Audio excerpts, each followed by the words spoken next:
Shalom. This is Talk from the Heart, and I'm your host, Dr. Patricia Venegas.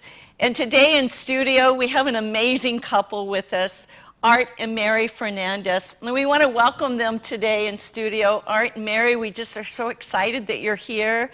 You have such a testimony that I am so excited about to share with our viewers today.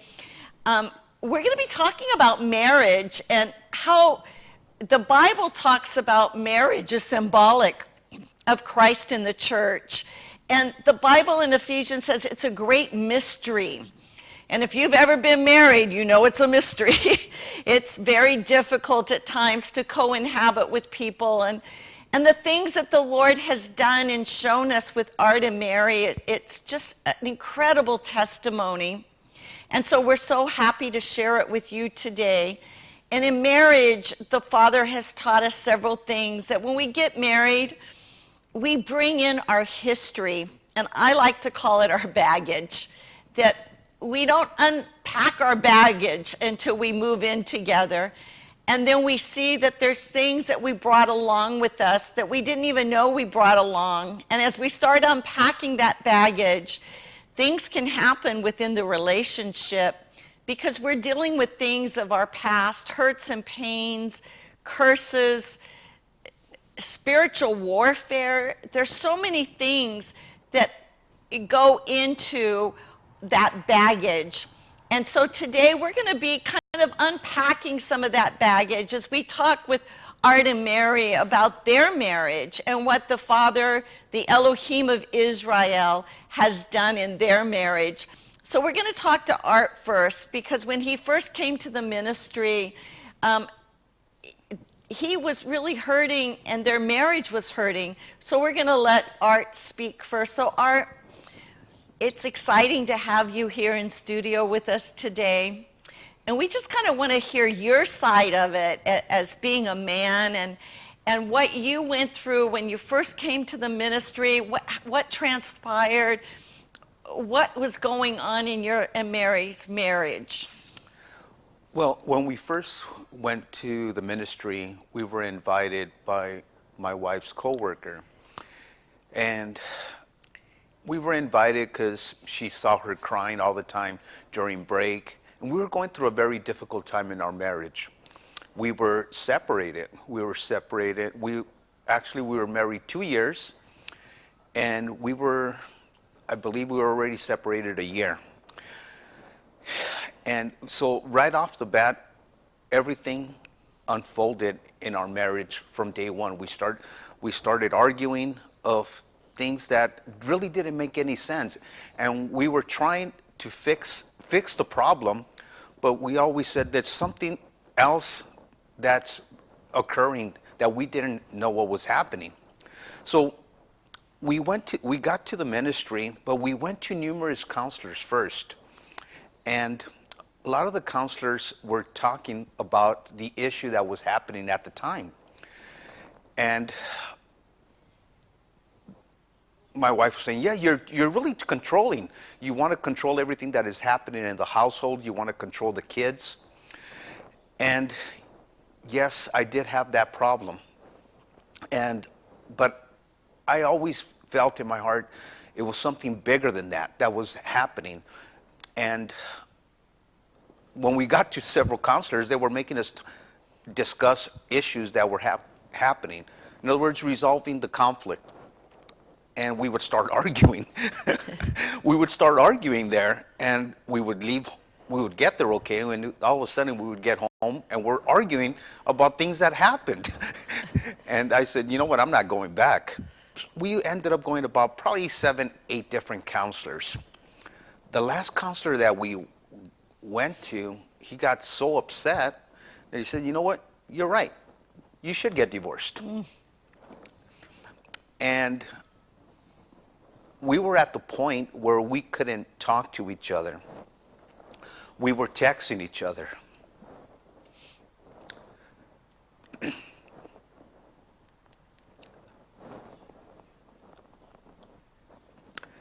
I didn't want to divorce my wife.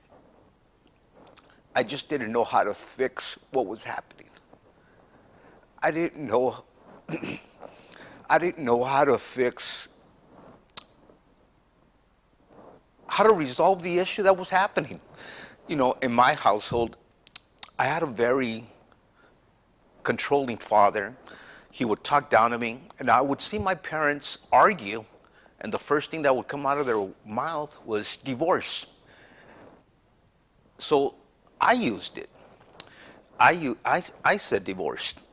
And what I learned after saying that, you speak that, and you allow the enemy to come into your marriage. And I didn't want to divorce my wife. I just didn't know how to fix it. I had the answers to my finances. I had the answers to everything that was happening. I just didn't want to surrender to God. And I believe that the reason I didn't want to surrender to God, because I pictured God the way I saw my father. Very mean, very controlling. My father wasn't loving. He was, from a very young age, my dad always talked down to me and told me, you would never amount to anything. I was told, I always questioned, we were raised in Los Angeles, but I was born in El Paso, Texas. And I always wondered, why was I born in El Paso? Well, during the part that my mom was pregnant, she was running from my dad and they were getting divorced. So I was born in El Paso. And there was a lot of conflict, a lot of arguing at the time. And my dad was a yeller. And he would yell at my mom. So I was told that when I was born, my dad wanted to embrace me. And as soon as I heard his voice, I started crying uncontrollable. And the first thing that he did, he rejected me even more. So I was told that I remembered hearing his voice as the way he would yell to my mom. And he rejected me because I would cry instead of embracing me while I was crying. So I carried all that baggage into our marriage, and now I wanted our marriage to work. I wanted to love my wife, but I didn't know how to love her. I didn't know how to look at her the way Christ loves her. I pictured her the way supermodels are supposed to be. And that's the way I wanted her to be. So when we got to the ministry, she was always crying at work, and her friend Linda told her, you got to go see Patty. You got to go see Patty. She sees the real people that are trouble cases. And we couldn't talk to each other, so we were texting each other. And she texts me, she says, are you going to file for divorce or am I? And I go, you could go ahead. You're taking nothing with you. I was a real jerk. And I told her, you came with nothing, you leave with nothing. I laugh about it now. And she texted me and she asked me if I wanted to go. And I told her, I'll let you know Saturday. And she says, well, it is Saturday. And I told her, okay, well, I'll let you know Saturday if I could go. I had nothing going on, and I just wanted to be a jerk. And she told me, well, okay, if you want to go, I'll meet you there. She met me there, and when she met me there, I met her outside. We drove in separate cars, and the first thing I drilled her outside, and it's, if you tell anyone about our business, I'll leave you here and I won't come back. I couldn't understand. We were going to church. But being a Christian, why was this happening? I was like, where is God? What's happening to our marriage? Why is this happening? But I couldn't understand that we allowed all this baggage to come in.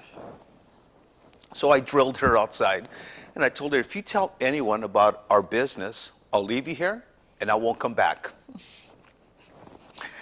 Sorry, that's the type of person I was. So she was obedient, and she didn't say anything to anyone. God really knew how to bring me in, because I love to eat, and it was a potluck. And we didn't really talk to any couples. So first night, I believe that God started working on our marriage. That first night, God started working in our marriage. After that, we were talking on the phone. We started dating. And it was just going out to the movies, going out to lunch, nothing special. But God started working.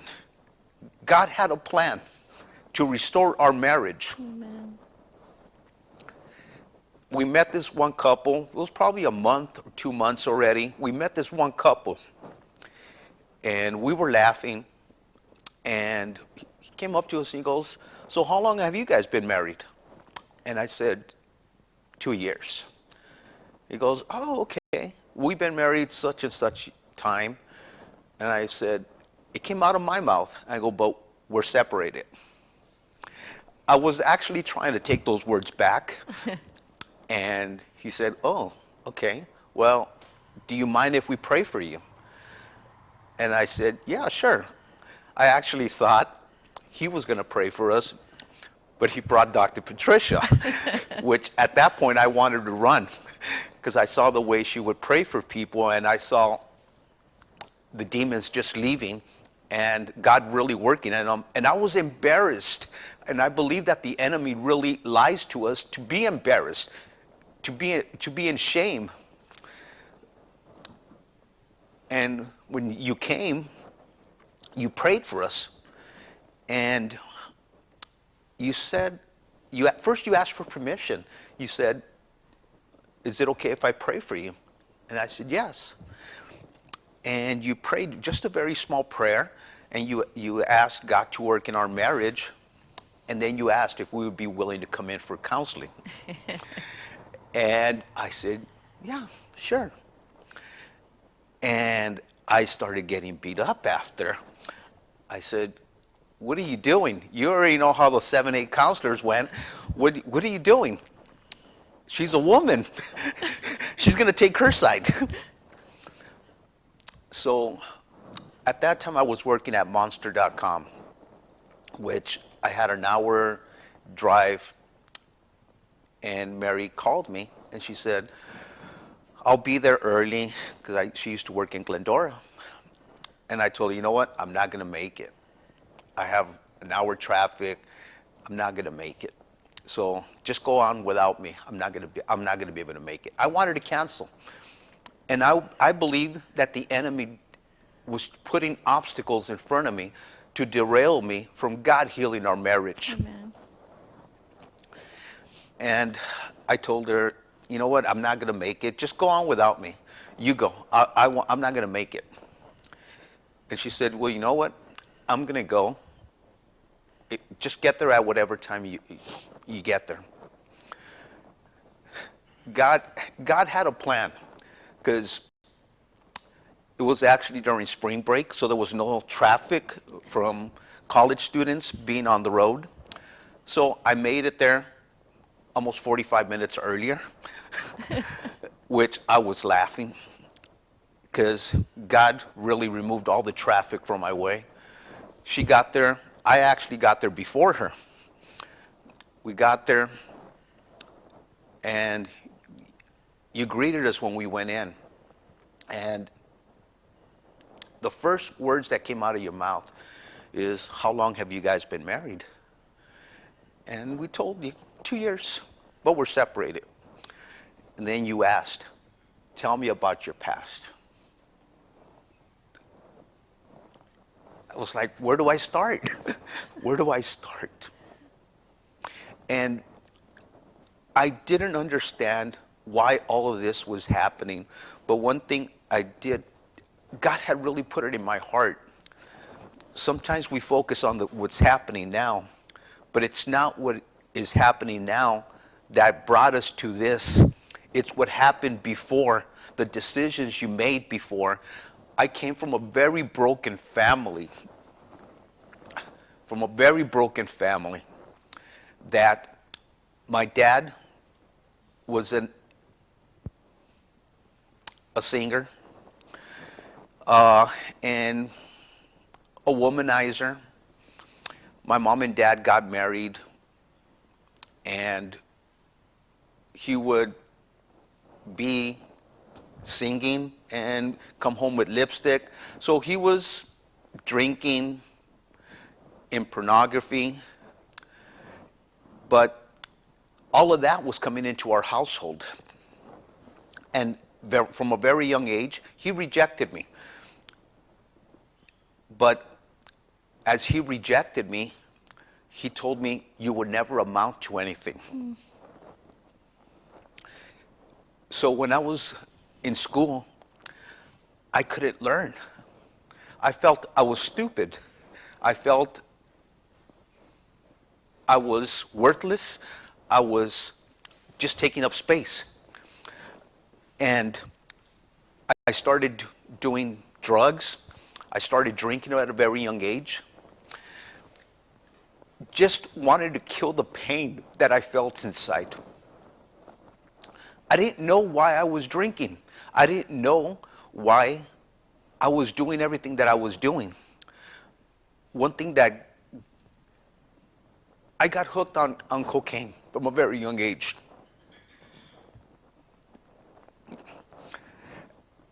And the reason I got hooked in it, and I realize now that people get addicted, because it's a lie from the enemy. It told me everything that I could amount to that my dad told me I wouldn't. It was introduced to me from a friend, so-called friend. And when I did it the first time, I was hooked. And the reason I was hooked, because it told me everything that my dad told me that I wasn't. It validated me. I was embarrassed to talk to women.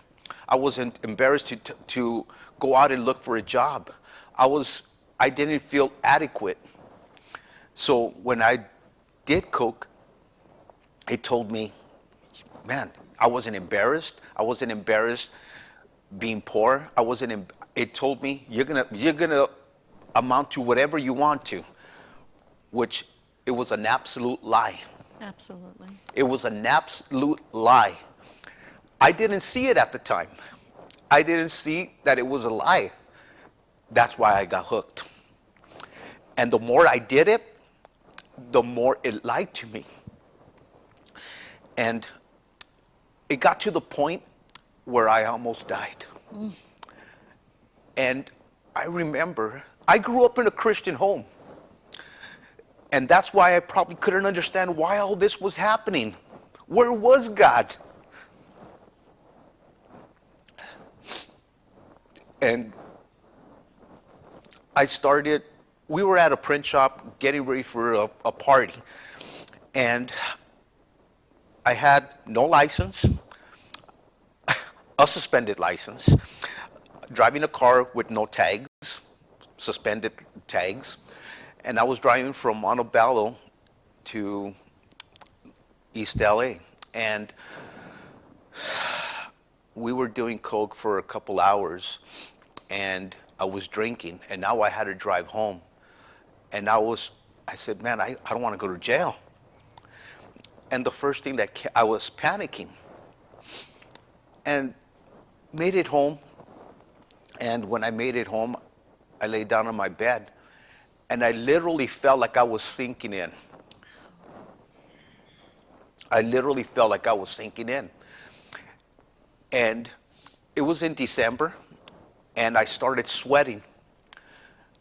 And I started sweating so hard that my shirt, my pants got drenched, and I took my clothes off. And I just wanted to run out. I wanted to run out in the street. My heartbeat was beating so hard that I was just about to lose control. I didn't know what was happening at the time. What was happening, I realize now, is that I wanted to stop my body, but my body wasn't ready to stop. And I said, a couple months prior to that, a friend of ours from high school had OD'd with coke. And the first thing that came to my mind is, I don't want to die. As much as I was abusing my own body, I knew that if I died, where I would go. And I said a very small prayer. I said, God, please don't let me die. Amen. Please don't let me die. Very small prayer. But the stupidity in my part, I bargained with God.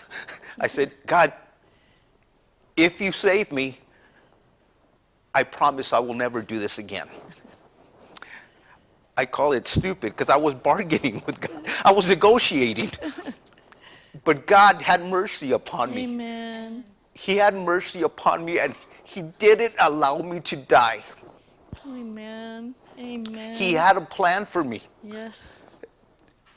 I woke up the next day, and I had to pinch myself. I'm alive.